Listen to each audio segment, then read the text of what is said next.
এটা রে ভাই রে ভাই রে ওরা কি রে আচ্ছা যদি খারাপ হচ্ছে তবে চাঁদা না দেয়ায় নোয়াখালীর বেগমগঞ্জে জোবায়ের হোসেন রাকিব নামের এক তরুণকে রড দিয়ে পিটিয়ে হত্যার অভিযোগ উঠেছে কিশোর গ্যাংয়ের বিরুদ্ধে। এ ঘটনায় উত্তাল হয়ে উঠেছে পুরো এলাকা। হত্যাকাণ্ডের পর এর প্রতিবাদে বিক্ষুব্ধ জনতা অভিযুক্তদের 10 থেকে 12টি বাড়িতে হামলা, ভাঙচুর ও অগ্নিসংযোগ করেছে। নিহতর লাশ নিয়ে বিক্ষোভ মিছিল করেছেন স্বজন ও এলাকাবাসী। পরিস্থিতি নিয়ন্ত্রণে এলাকায় অতিরিক্ত পুলিশ মোতায়েন করা হয়েছে।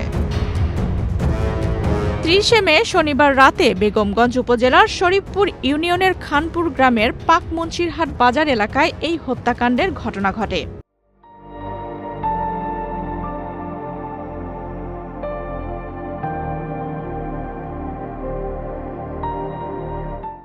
নিহত রাকিব ওই গ্রামের সৌদি প্রবাসী মোহাম্মদ হানিফের ছেলে। পরিবার সূত্রে জানা যায়, রাকিবের পরিবারের একটি ভবন নির্মাণ কাজ চলছিল। এই নির্মাণ কাজকে কেন্দ্র করে স্থানীয় একটি কিশোর গ্যাংয়ের সদস্যরা 20 লাখ টাকা চাঁদা দাবি করে। বিষয়টি নিয়ে কয়েকদিন ধরেই উত্তেজনা চলমান। শনিবার রাতে পাক মুন্সিরহাট বাজারের একটি বিরোধ নিষ্পত্তির বৈঠক শেষে ছোট ভাই রিমনকে নিয়ে বাড়ি ফিরছিলেন রাকিব। পথে একটি অন্ধকার স্থানে পৌঁছালে একদল দুর্বৃত্ত তার পথ রোধ করে লোহার রড ও দেশীয় অস্ত্র নিয়ে হামলা চালায়। ভাইকে বাঁচাতে গেলে রিমনও আহত হন। রাকিব আমার ভাতিজা, রাকিব আমার ভাইউত। আমি প্রবাস থাকি, আমরা দেশে থাকি না। আমার ভাইউটাই 2-3 জন আমার দেশে আছে। আমরা ভাই আমরা সব বাইরে থাকি। 10-15 দিন আগে এরা 20-30 জন আমার ভাতিজনের কাছে টাকা 20 লাখ দাবি করছে। আমি ওইখানে যেখানে মারি হয়েছে ঘটনাস্থলের 100 ফিট পাশে আমি একটা বিল্ডিং করতেছি।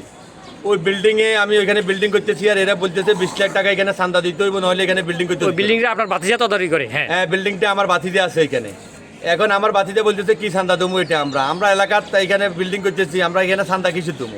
আমি পুরো ব্যাগের নাম করতে পারিনি। একজন হইলো আন্নের মিজেন, একজন হইলো আন্নের নিপু। টাকা আমার ভাতিজা আমি আসার আগে এরা আমার 10 লাখ টাকা সামানো লুকিয়েছে রটমট লই যাওয়ার পরও আমার ভাতিজার আমি বলছি চাচা বেতালের দরকার নাই কাগা আইয়ের।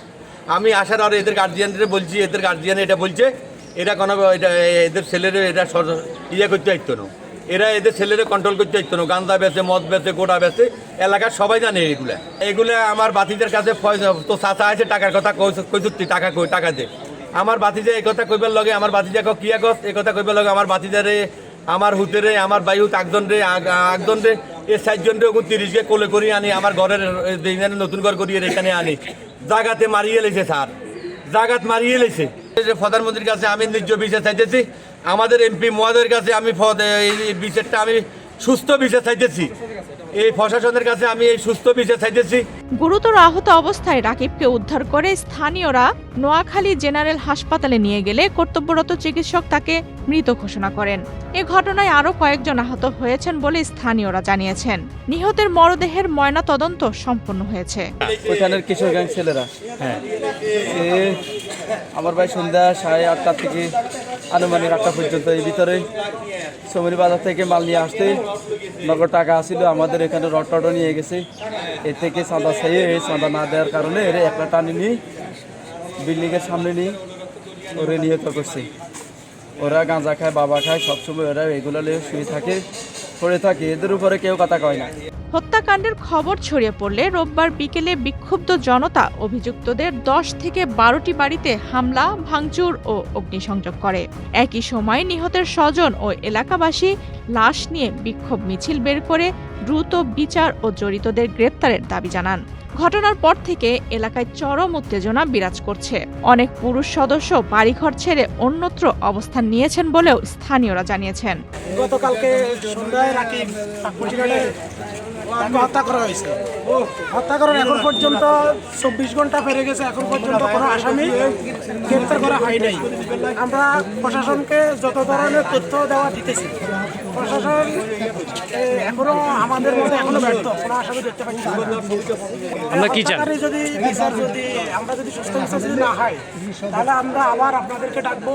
যা যা আইনগত করণীয় দরকার আমরা এলাকাবাসী আছি, সবাই মিলে আমরা এর কীভাবে সুস্থ বিচার, হত্যাকারী কীভাবে ধরা হয়, কীভাবে তার বিচারটা আমরা পাবো, তা আপনাদের মাধ্যমে আমরা সহযোগিতা চাই। এখন পর্যন্ত আশাবাদী ওনারা আসামিকে ধরবে, এখন পর্যন্ত আসামিকে ধরতে পারতেছে না। আমরা প্রশাসনের কাছে একটাই দাবি, আমাদের রাকিব দাফনের আগে যেন অন্তত মূল আসামি, মূল হত্যা যেন ধরা হয়।